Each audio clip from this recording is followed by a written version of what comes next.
Hi, and welcome to Conectados, a weekly space where we connect with resources, with technology, with ideas, with neighbors, with stories, and much more. I am your host, Cris Oviedo, and I am very happy to be with you today.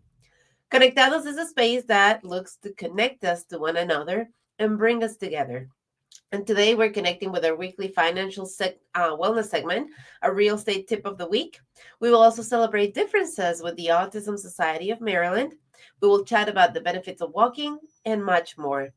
And we start connecting with the fascinating, fun, sometimes serious holidays that fill our calendar. I am talking about our segment of holiday happenings. And today we're looking at the holidays happening between April 2nd and April 8th. You might be surprised how many reasons there are to celebrate. Kicks off with National Peanut Butter and Jelly Day. That classic combination that's found its way into countless lunchboxes across America. Did you know Americans consume enough peanut butter annually to coat the floor of the Grand Canyon? That's both impressive and slightly concerning. But the real concern here, the real question here remains: grape or strawberry jelly? April 2nd is also World Autism Awareness Day, established by the United Nations in 2007. This day encourages understanding and acceptance for those on the autism spectrum. Around the world, buildings light up blue as a symbol of support. It's a day to celebrate neurodiversity and work together, creating a more inclusive society for everyone. April 3rd also gives us National Chocolate Mousse Day. This decadent French dessert, with its light, airy texture and rich flavor, deserves its own celebration. Whether you make it yourself or visit your favorite patisserie, it is the perfect excuse for chocolate indulgence.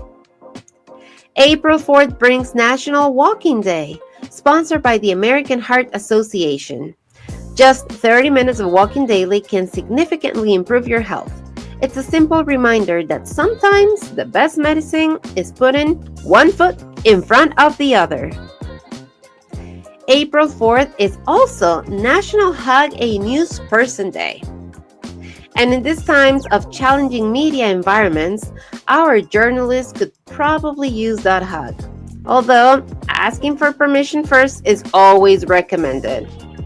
On April 5th, we celebrate National Deep Dish Pizza Day, Chicago's contribution to culinary greatness. A pizza so substantial, it's practically a casserole. Whether you're team dip dish or thin crust, it's hard to argue with the deliciousness of this American innovation. April 5th also gives us Read a Roadmap Day. Remember those before GPS and smartphones? We navigated with these unwieldy paper guides that never seem to fold back correctly. Perhaps today is a good time to practice those lost navigational skills, or simply be thankful for technology. April 6th brings us National Caramel Popcorn Day. That sweet, crunchy treat that sticks to your teeth but is somehow worth it. Whether you prefer Cracker Jack with its surprise inside or a gourmet version, today's the day to indulge. More significantly, April 6th is New Beer's Eve, commemorating the evening before alcohol became legal again in 1933. After 13 long years of prohibition, Americans waited eagerly for midnight when they could finally enjoy a legal brew again. It's a reminder of our complicated history with regulation and personal freedom. And naturally, April 7th is National Beer Day, the celebration that follows New Year's Eve. At 12:01 a.m.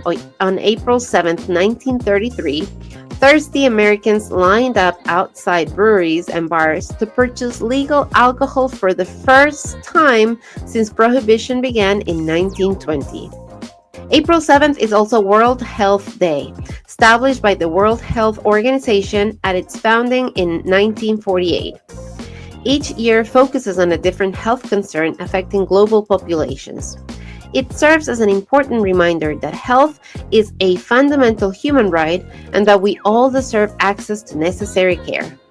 Our journey ends on April 8th with National Zoo Lovers Day, a perfect opportunity to visit your local zoo, learn more about conservation efforts, and appreciate the incredible diversity of life on our planet.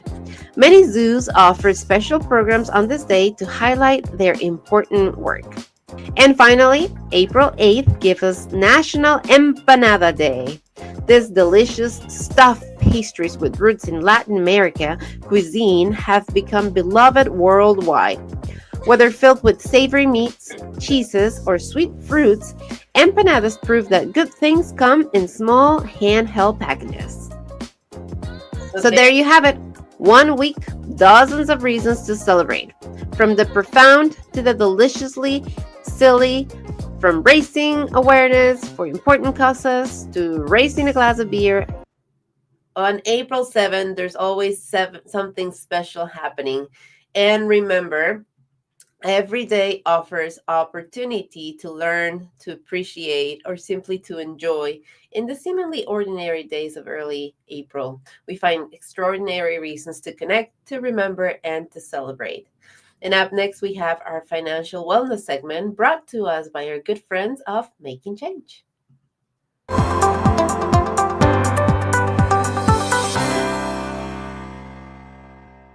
Hi, I am Dershawn Robinson, financial counselor educator of Making Change.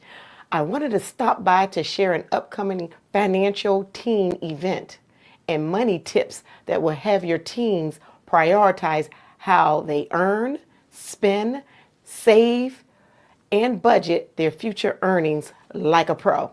Earn, what is that? To gain or get in return for one's labor. Teens, earn your own money. A job, start a business, or provide a service. During weekends and summer months, make it count. Spend to pay out, consume, and exhaust. I want you all to spend wisely, yours and your parents. How to recognize your needs versus your wants. For example, a need is food. A want, a new cell phone plan. You decide. Save your own money. You must learn to save before you spend. Save 10% of any money you received and set goals on how you would like to spend it once you reach your goal. And budget, a way to organize your money, give every dollar a name. Needs, that's fixed, flexible expenses, for example, rent and groceries. And wants is discretionary expenses, for examples, eating out. Join me at the Savage Meal Library Friday, April the 4th at 4 p.m. to kick off April Financial Literacy Month, securing the money bag to budget your needs and wants. Teens, you don't want to miss this workshop, so confirm your spot today. Thank you for tuning in. Until next time, start thinking about how Making Change can help you and your teens take control of your finances like a pro.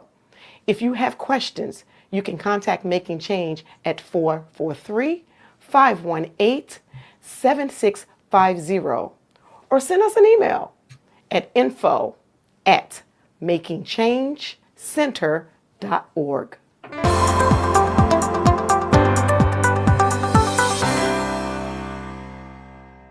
Thank you, Darshan, and everyone at Making Change for your continued partnership. Next, we have Santiago Carrera joining us with the real estate tip of the week. Here is another tip while you are selling your home. Pre-listing home inspection, very important. You could discover potential problems or issues in advance, some repairs that needs to be done. So when the buyers do the home inspection, they won't find anything and they won't ask you for any repairs or money towards those repairs, or also potentially canceling or withdrawing the contract. So pre-listing home inspection, really important and highly recommended at the time that you are selling your home. See you next week with another tip while you're selling your home.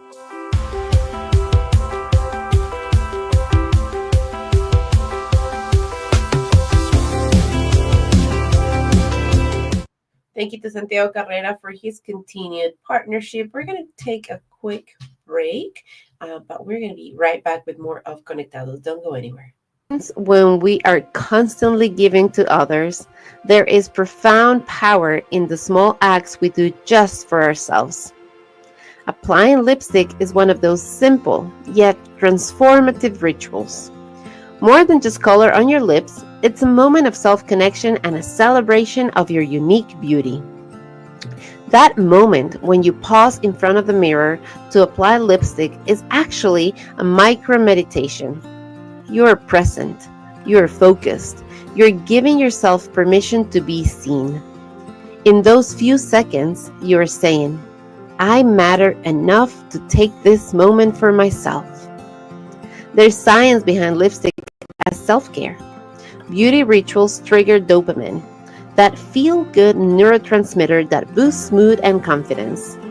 When you feel good about your appearance, your posture changes and your inner light shines a little brighter. Throughout history, lipstick has been a symbol of strength.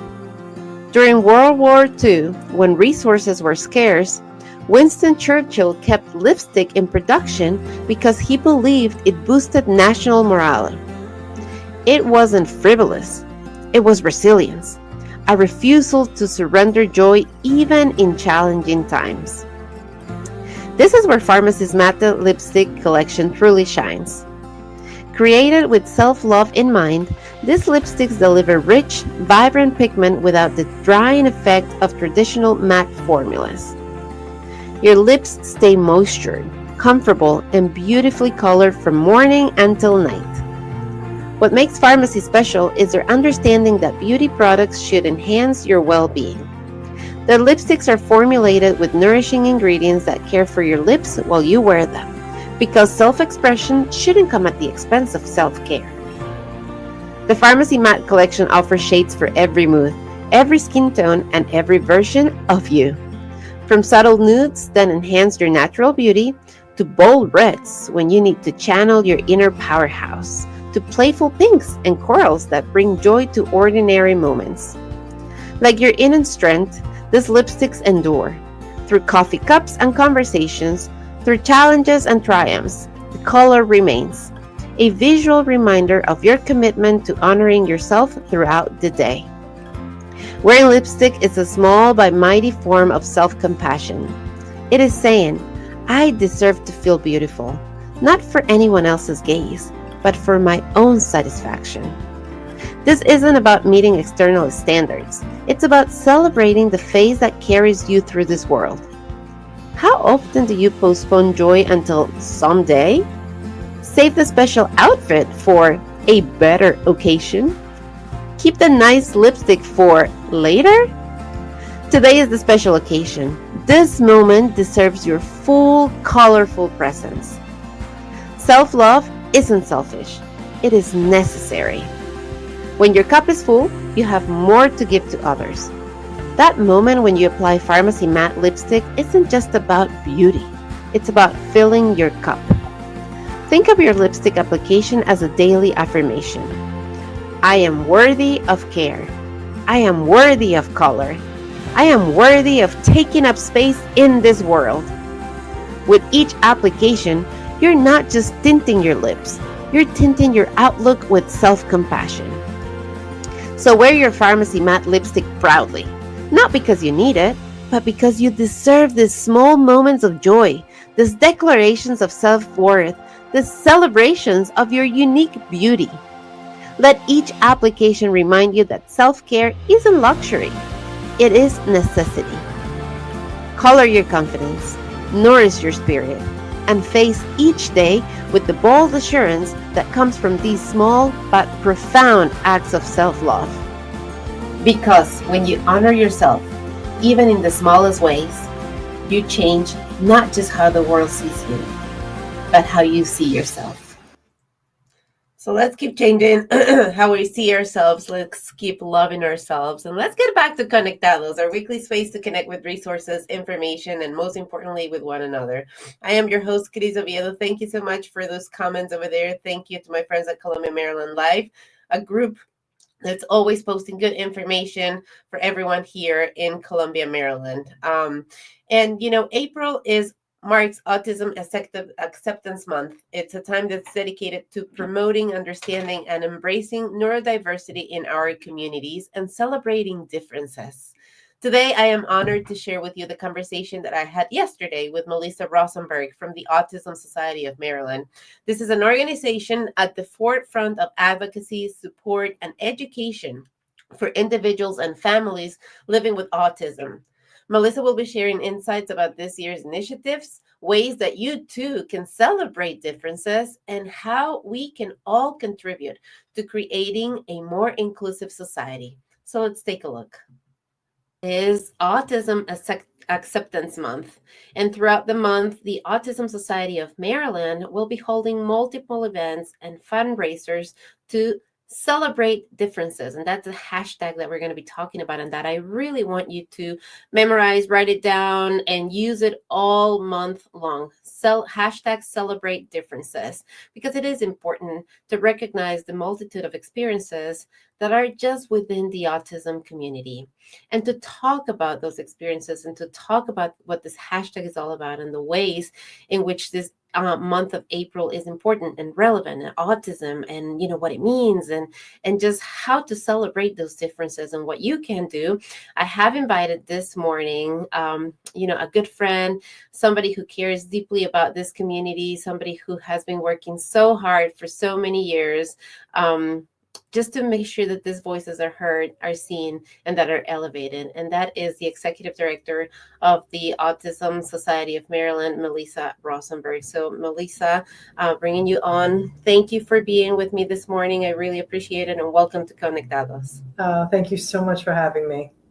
So I want to just, start a conversation reminding everyone, right? This word autism. Sometimes I think we don't fully understand what it is, or maybe we have an idea what it is. Why don't we just start leveling that up, right? And just reminding everyone what it means. Sure. So autism is a complex lifelong developmental condition. Typically, it appears when a child is very young. It can impact somebody's social skills, communication, relationships, self-regulation. Everybody is very different and very unique. And autism is often referred to as a spectrum condition because it affects everybody in so many different ways and to varying degrees. Some people will need heavy supports throughout their lives. Others will be much more independent.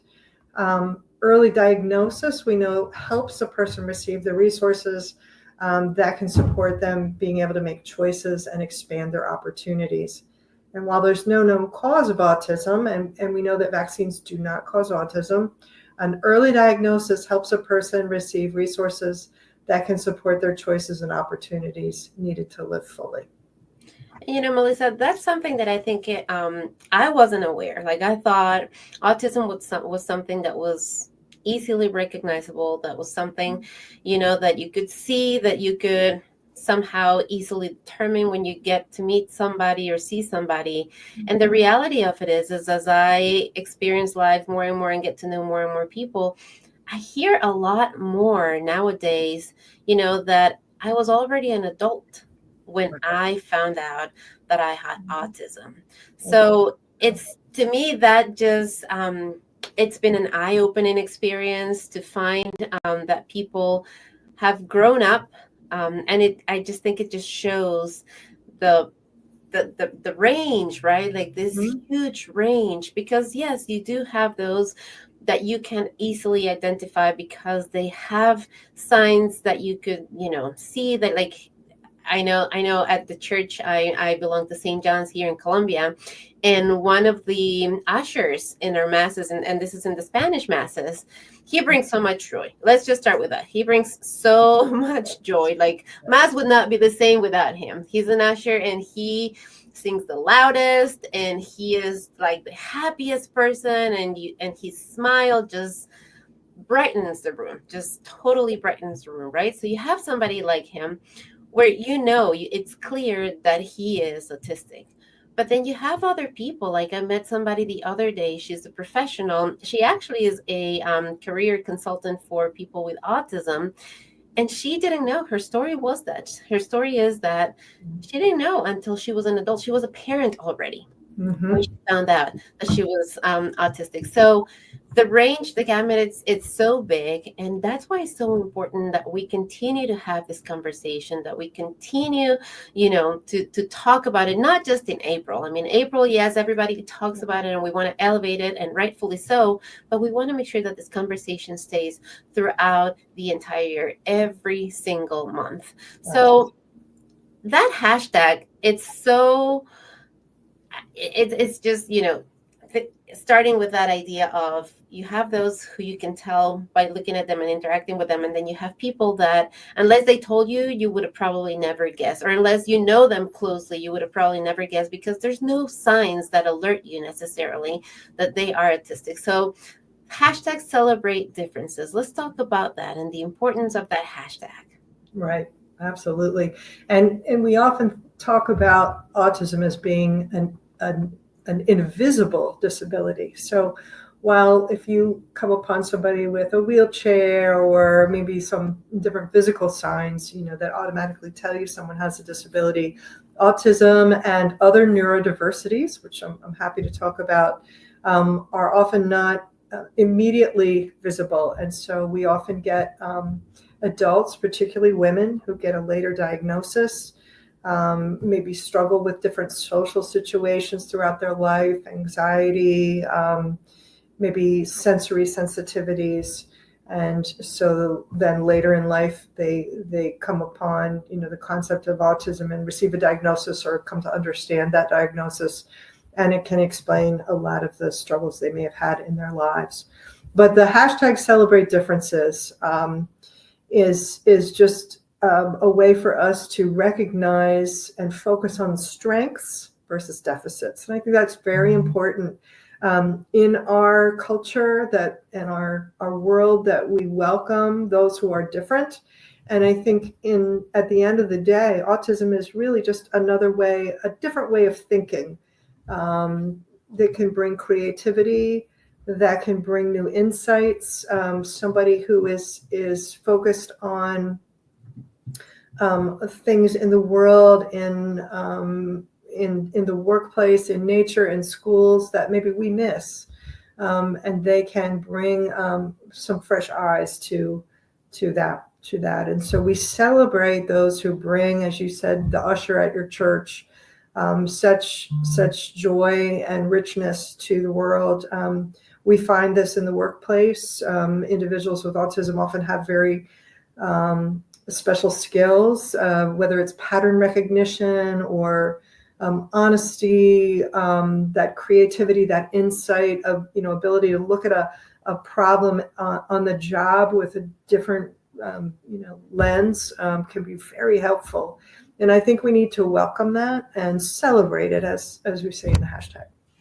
And Melissa, I love that you just talked about, inclusion at work, and, because that's really, really important. I think that our society, it's a lot more welcoming and it's a lot more open to differences, but there is still work to be done. And there's still this idea that maybe if somebody is autistic, they can't work.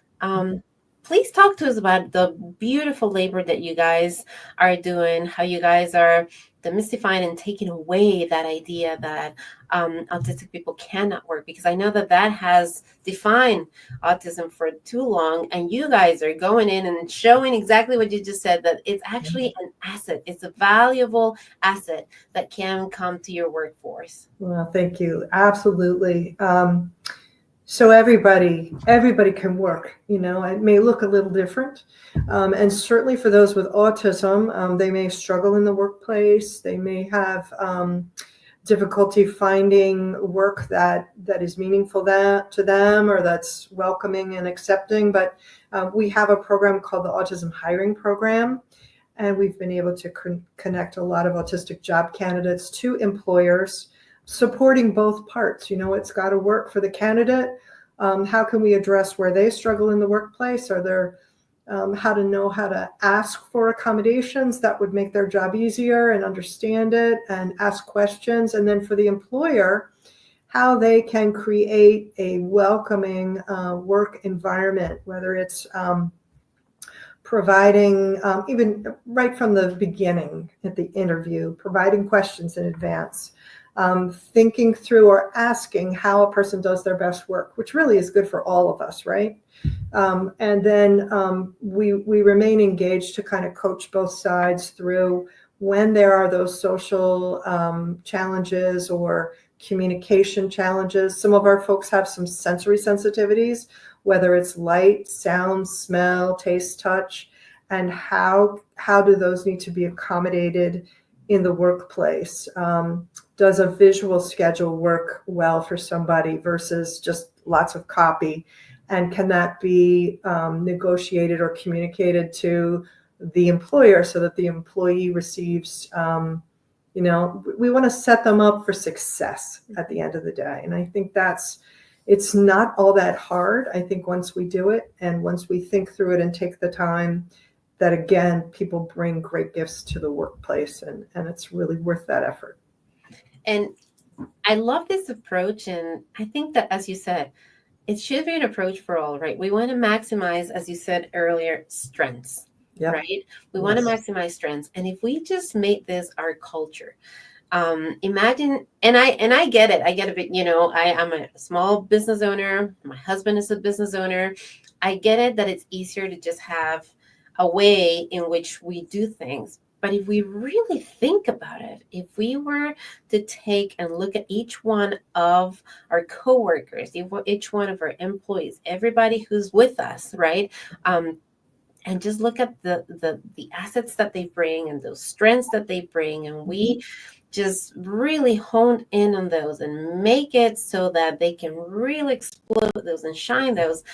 Oh my gosh. I mean, I'm, just getting shivers just thinking about that. How beautiful that is, because we would all feel so powerful and seen and heard and valuable. And I mean, everybody needs to feel that way. Everybody needs to be looked at for all of the good that we each bring. And I love that this is the mission of the Autism Society of Maryland, that you guys are just basically saying, hey, these are the strengths. Look at this person. Look at how powerful, amazing this person is. Right.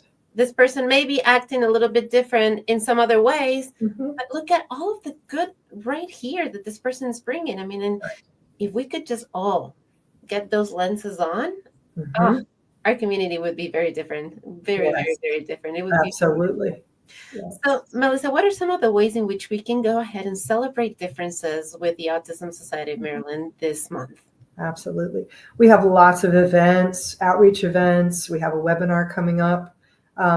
We'll be doing 3 outreach events, one in Montgomery County called Shine Brighter on April 5th. We'll do Autism in the Park April 12th in Howard County. And then there's another Autism in the Park in Anne Arundel County on May 3rd. We also have a webinar that's we do every year, very popular. It's a parent panel where parents share their experiences. So these are parents who have older children. They're a little further along in the journey, and they share with those who have a recent diagnosis for their child what their journey's been like, what they've learned, and then just kind of sharing a message of hope and knowing that you have a community to support you.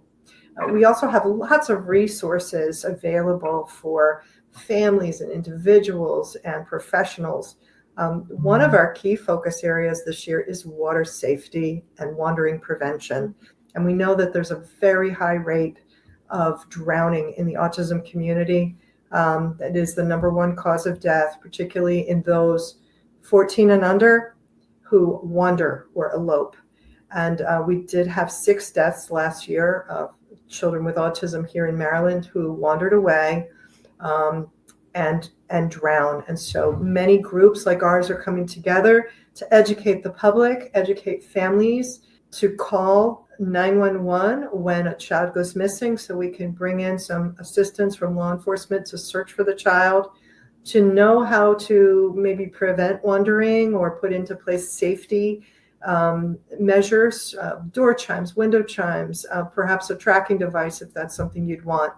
And then also to get your child into swimming lessons and educate them. We have social stories, they're in Spanish and English, lots of information for families. And that's a big push this month as well. And I just want to highlight, I know that we're talking about things happening this month of April, when Yes. we are really elevating and celebrating differences. But I mean, the Autism Society of Maryland is there all year round. We are. Yes. We are. Many of these webinars and these events and these groups, support groups that you're hearing about, they are there for you. And they meet every month. They meet sometimes more than once a month. I mean, Yes. it's a supportive group. And Melissa, I'd love for you to just remind everyone, right, of that mission that the Autism Society of Maryland has, and that supportive space, that safe space, that courageous space, that inclusive space, that loving space, because that's really what it is. It's a loving space that you guys have created for everyone here in Maryland. Yes, absolutely. Thank you. And we do, our mission is to connect and empower, to enable someone to live a very full and rich life. And we do that with a lot of different programs and activities. Number one is our information and referral service. So we have several resource coordinators, one who is bilingual, Spanish speaking, who are available to talk to you. And you can contact our office by phone or email, even through social media. We have a wealth of resources on everything from diagnosis, where to get your hair cut, adult services, IEP planning, all of these things. And we're happy to support individuals and families with that information. We have support groups, as Chris mentioned, throughout the month, too, for caregivers in English, and another that's in Spanish. They're all virtual. Everybody's welcome to join and share and also learn from one another. I think that's important. And then lots of social events we have throughout the year. We have pool parties, trampoline parties, picnics, an annual potluck dinner to bring the community together, because we really feel that families and individuals learn from one another, and there's such power and value in that community. It's important that we all come together. And then finally, a lot of advocacy, local, state, and national. There's a lot going on in the world right now. We want to make sure that our individuals with autism and other disabilities are protected and have funding for great services. And so we do a lot of work in that space as well. And I'm putting on the comments for you all of the social media and the website and, all of that information so that you can get in touch with the Autism Society of Maryland and have a conversation. I mean, if you're somebody who needs services, they're here for you. If you're somebody who cares about this and you want to get involved, they're here for you. So, Melissa, why don't you, as we get ready to wrap our conversation up, just give us a message and also invite everyone, right, to both use the services that you do, but also support the mission of the Autism Society of Maryland. Absolutely. Everything that we do is available at no cost to the public. So you can attend our support groups or talk with a resource coordinator. We have 2 special education consultants. Our events are also free. But we do need support, which we do through grants. We do through special events, but we do rely on the generosity of the community to make donations, our corporate friends. That makes our work possible. And so you can donate online or at any of our events. Our website is autismsocietymd.org. You can call our office at 410-290-3466. We're happy to help you, or if you're interested in making a donation, we can certainly facilitate that for you. And we really appreciate all the support, because when you give to us, you're making our work possible, and that's what we're here for. So if you want to make sure that we continue to be an inclusive society and that everybody has an opportunity to thrive, to work. I heard you say, where to go get a haircut, like little things like that you wouldn't think about, right? Just have a beautiful life. You want everyone to have a beautiful life. Please consider supporting the Autism Society of Maryland. Visit that website, make that phone call, go on social media, share their information. If you know families who maybe are not connected yet, share this information with them. Let's make Maryland, let's keep Maryland an inclusive community where everybody is seen, everybody's here, everybody is celebrated, right? Celebrate differences. Let's continue to do that this month and all year. Melissa, thank you so very much for all the work that you do. Thank you so much for your commitment. Thank you so much for opening doors and taking down barriers for everyone here in Maryland. Thank you very much. And we will be right back with Conectados. Stay tuned. Owner of this house. We had the house for 2 days in the market. We had multiple offers, and the property sold $25,000 over asking price. Are you ready to sell? Call me. I'm ready to help you.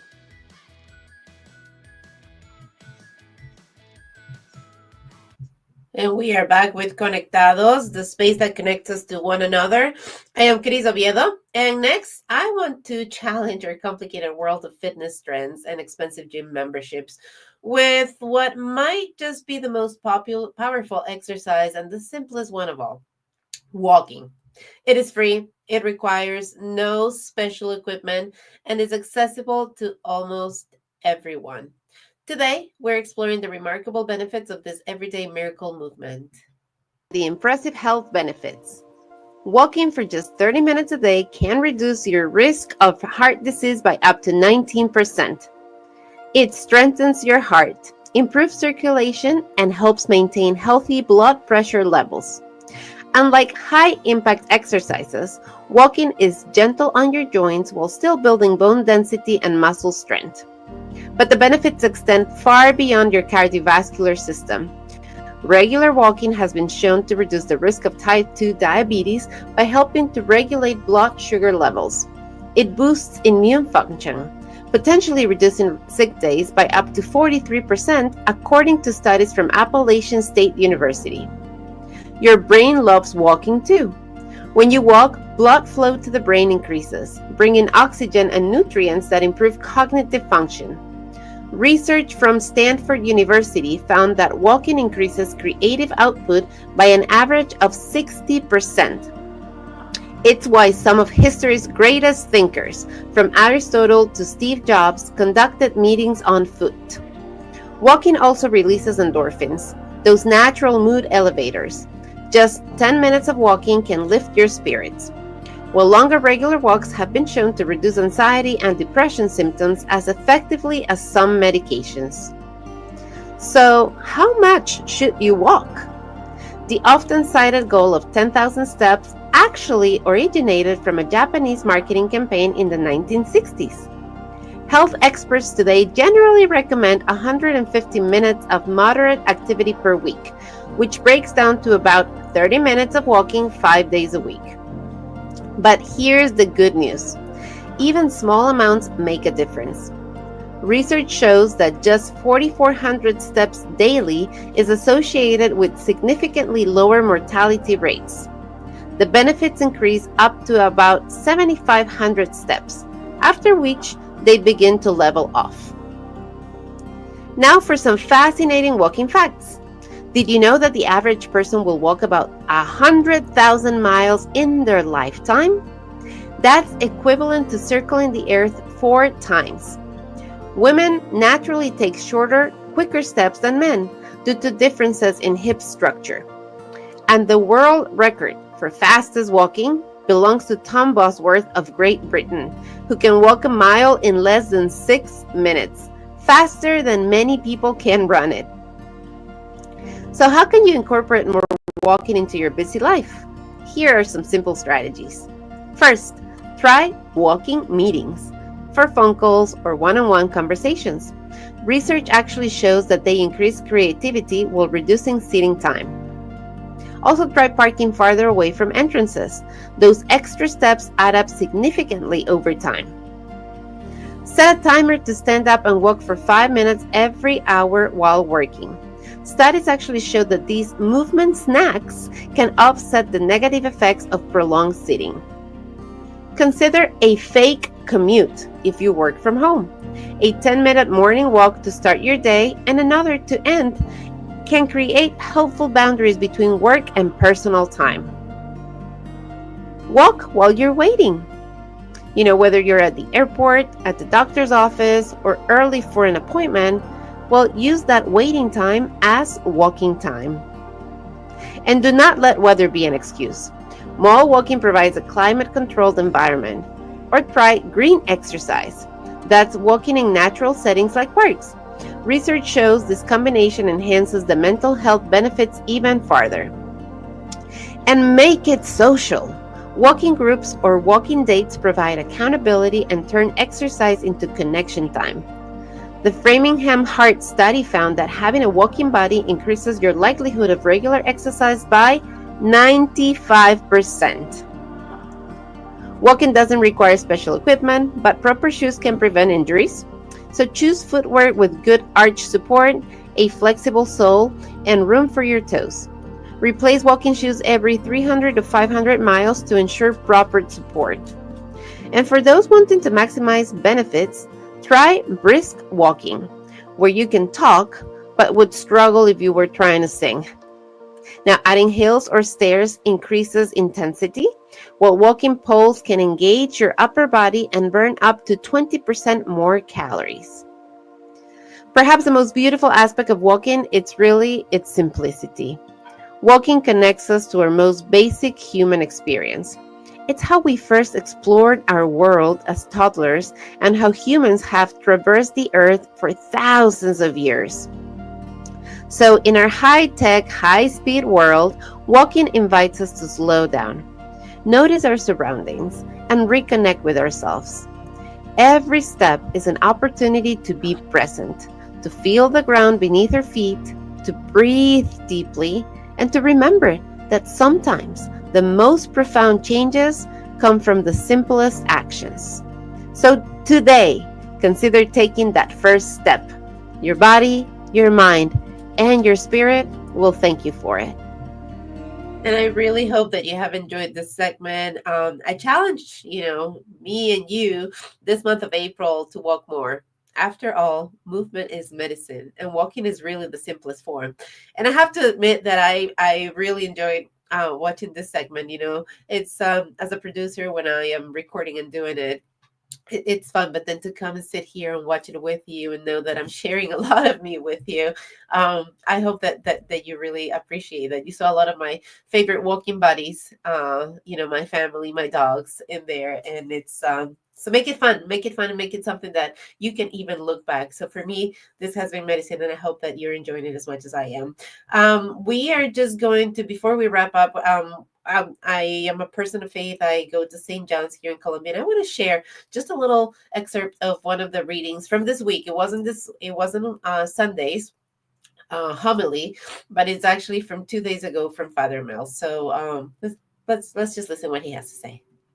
Faith, and so we hang on and actually hold on to the prophet's to the prophet's words, as we wrestle feelings like this, like being in exile, and yet keep hearing the voice of God saying, "Lo, I am about to create new heaven and new earth." But then the question remains, do I despair? Do I find hope in God? Do I do nothing? Do I work for a future not my own? Do I choose hope?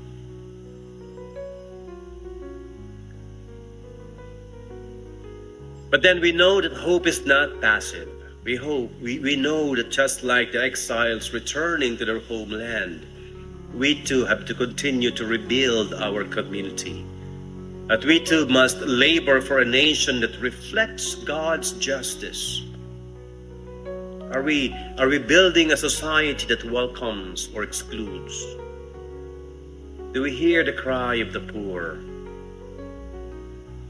Do we silence them or strip them away from the little they have? How do I contribute to creating a world where there's dignity for all? Or do I just remain indifferent to the sufferings of many others? The good thing is, in the story of the gospel today, even this Roman official believed in the word of Jesus. It's almost like healing from a distance. There's no proof. He just went home upon being told, your son will live. Healing from a distance was more than enough. We got word today from God. He's going to create new heaven and new earth. And I guess as hopeful people, as Christian people, we stand in that position that we can too contribute to the building of a world, of a new heaven and a new earth here on this earth, through our faith witness, through our works of mercy, through our charity.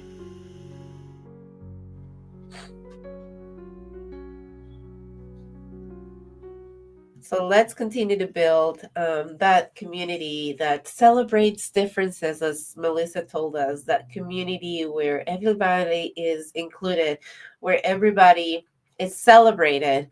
Let's continue to take care of ourselves as well, right? We saw the importance of walking, and I even share with you a little bit about even a beauty ritual that might seem frivolous, but it actually has a lot of history, right? Applying your lipstick. So if you're just catching the show, this will be on here for you to watch. Under the new policies of Facebook, it's only going to be here on Facebook for 30 days, but you can find it on my YouTube page. And you can watch it whenever you like. So thank you so much for being with me this Wednesday morning. That's all I have for you today. Thank you for being with me in this space on Wednesdays in English at 9 a.m. and on Fridays at 9 a.m. in Spanish. If you have topics, ideas, if you have suggestions, if you have comments, please email them at info@crisoviedo.com. I'm going to put that email on the comments for you. That's info@crisoviedo.com. If you have suggestions for guests, a project that I have in my mind that I really want to get going is celebrating all of the stories of people here in our county. So if you have a story that you would like to tell, if you know someone who has a story that's worth telling, that's inspiring, that is resilient, that is an example, that is funny even, right? That is just different. Please, it's important to celebrate, as Melissa was saying, our differences, because it's really in our difference where many times we find how alike and how connected we are. So please email me, info@crisoviedo.com. If you've enjoyed the content today and found it valuable, useful, please share it with the others so that they too may benefit from it and they too may connect with us. Thank you so much for watching. Thank you so much for being with me. I will see you next Wednesday in English and this Friday at 9 a.m. in Spanish. But until then, I hope you have a beautiful day. I hope you enjoy the weather. I know it's a little colder than it was 2 days ago, but still get out there. It's beautiful. It's spring. Let's keep blooming. Let's keep blossoming, and let's keep celebrating difference. Have a wonderful rest of your day. Until next time, I am Cris Oviedo.